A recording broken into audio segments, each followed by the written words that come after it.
So here we are back again. Getting through a nasty cold.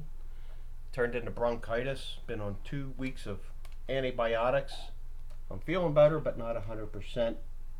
So I haven't had much time to tinker, but here I am. We're going to start putting this together. I already put in the the Canon pinion and that center wheel. I guess I didn't realize I hadn't recorded it, but it's easy enough to do. It's on my other videos. I might do things a little different here. In fact, I know I will, only because I haven't had any problems in the past. But and it's my watch. I'll do what I want. So the first thing I'm going to do in this step is put this pin in there. I don't even know what it's called, but it's for the keyless works to release the stem. I know people hate when I don't know the names of the parts. Well, get over it. I don't worry about it. And I already did the mainspring. That's been shown other places on my videos on how to do a mainspring service with the barrel. So I'm going to put a little what do we got here? D5 microgliss D5 in the bore and on that boss there. Might be a little heavy-handed, but you know what? It'll work fine. I'm not even worried about it. And then we can drop in the barrel that's been serviced with the mainspring, like so. And I like to put a little smear of that oil right around here as well.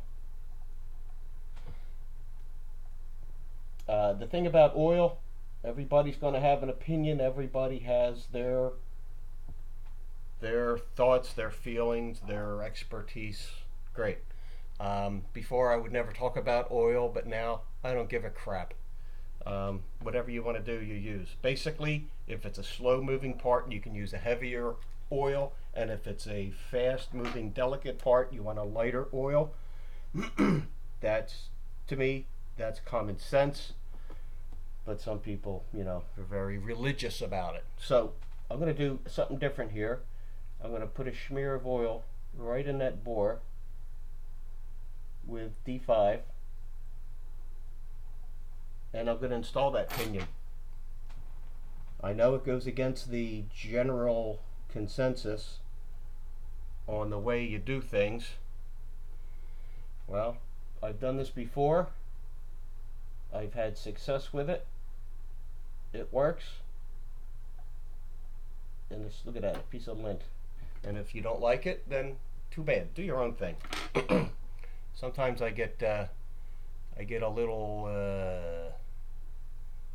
annoyed, I guess you could say, but with people and their opinions and, oh, you didn't do that properly. Oh, okay, whatever. Does it affect anything? No. And I put a little bit of oil on that pinion because that's going to rest on a spring that goes on that bridge. Again, if you don't want to do it that way, don't. Feel free to do your own thing. Am I being difficult? Well, maybe. Who knows?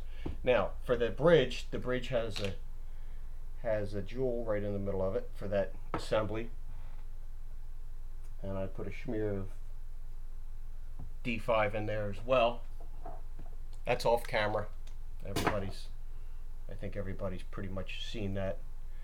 Here's another thing. There's no lubrication on this pin. That pin's just laying in there dry.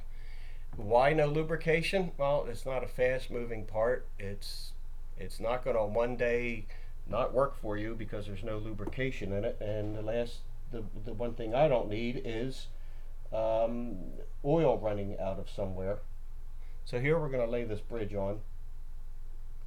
I guess you call this the mainspring barrel bridge, main bridge.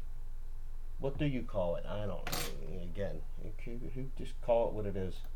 It's a bridge.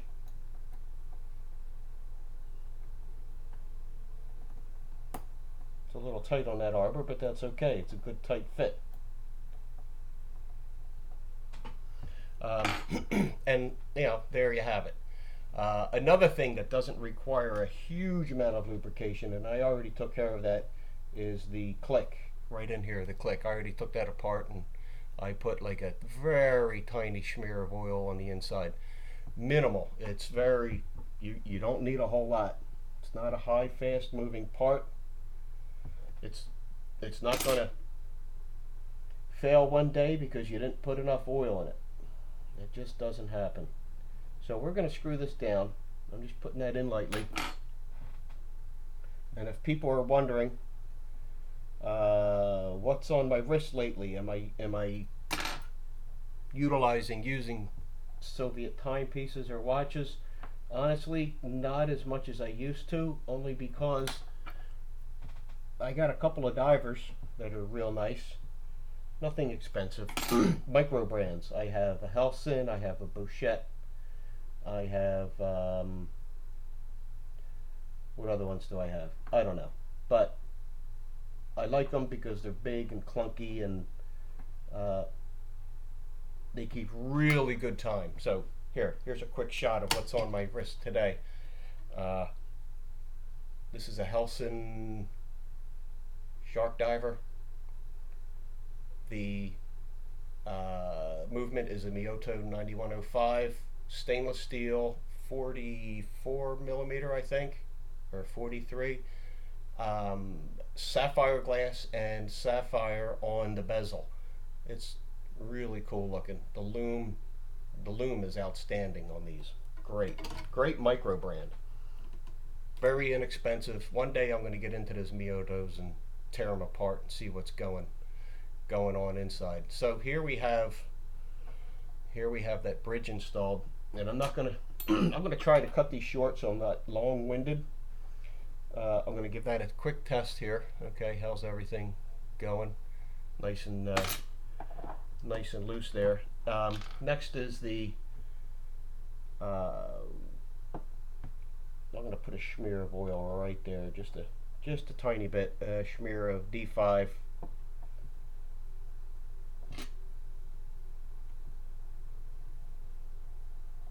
That'll work its way around.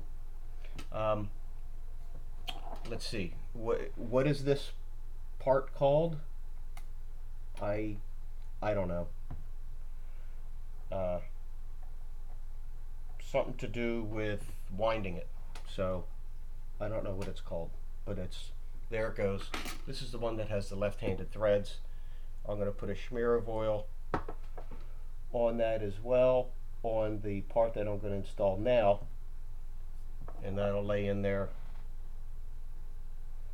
like so. Like I said, if somebody doesn't like the way I'm doing things, do it your own way. I get to the point where it just doesn't matter. I don't care. Do what you want. And if you don't like the way I do things, or oh, you put too much oil on that, or oh, you did this wrong, whatever. Come on. What is our problem here? Is that it? Is that sitting in there? I guess it is. And then our screw is, don't forget, it's got the three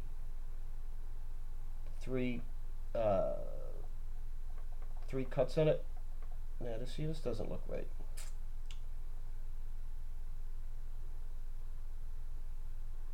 Maybe it goes this way. Hey, maybe it goes this way. Does that work for us? I don't know. Like I said, I haven't worked on these in a while, so I don't know.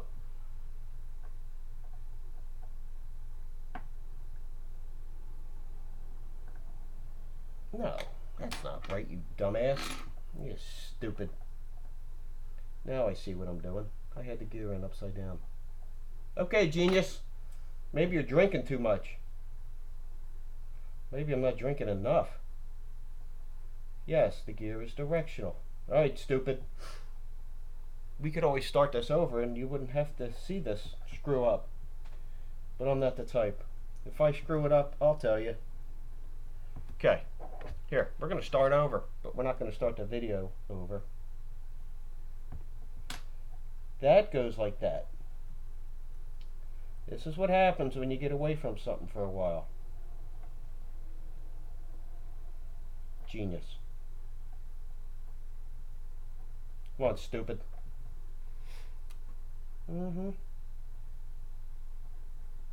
See, that looks much better. Maybe I need lubrication. I'm one step ahead of you. Got a drink in my, well, it's not in my hand, but lefty. Remember, these are reverse threads. Lefty makes it tight. So, what am I drinking? Here we go. Maybe some people heard of it. Shock Top Belgian White. Good stuff. So I am lubricated. Partial lubrication. I'm certainly not banged up. Okay, next we're going to put that, what do you call this? What would you call that? A ratchet wheel? Ratcheting wheel, and that's directional. See, genius. Turn it over. Ratchet wheel. I don't know.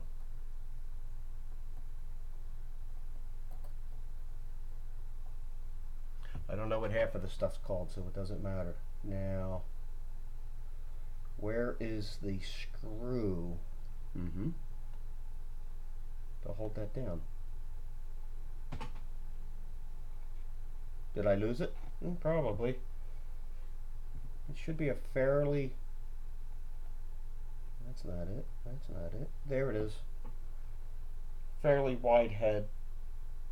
You got more lint. More lint to deal with. There it is. This is a regular thread. Tighten that up. You can see the gears turning, the wheels doing their thing. Click, click, clickety, click. This is probably another no-no. Is putting a blade in here to keep that from rotating. Most people would use something a little softer. However, we're not killing it with pressure. It's not, doesn't have to be that tight that you can't put a little tiny screwdriver in there to keep it from moving. So there you have that part of the assembly. I'm going to end this for now. Doing this step without taking this spring off, having to deal with that, not that it's a big deal, but it's an extra step that I can eliminate. Is it right? I don't know, but does it work? Of course it works. I've done dozens of these and they all work. So if anybody has a problem with it, again, too bad. Do your own thing. Stay tuned for the next part.